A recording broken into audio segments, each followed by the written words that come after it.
Although human nature at first received a union of intelligence and safety to discern the truth and the worship due to the one Lord of all, yet envy, insinuating the excellence of human greatness, turned men away to the making of idols. And this superstitious custom, after continuing for a long period,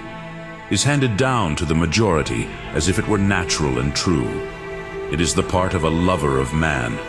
or rather of a lover of God, to remind men who have neglected it of that which they ought to know. For the truth is of itself sufficient to show forth,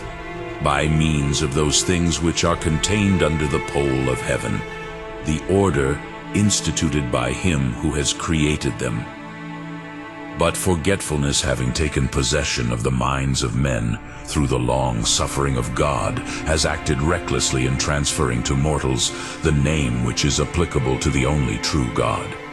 And from the few, the infection of sin spread to the many, who were blinded by popular usage to the knowledge of that which was lasting and unchangeable. For the men of former generations,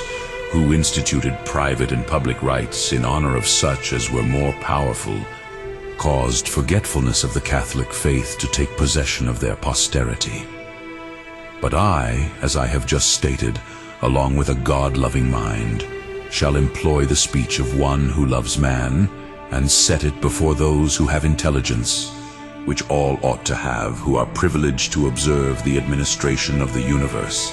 so that they should worship unchangeably him who knows all things.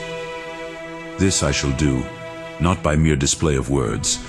but by altogether using demonstration drawn from the old poetry in Greek literature, and from writings very common among all. For from these,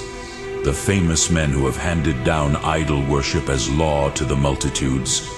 shall be taught and convicted by their own poets and literature of great ignorance,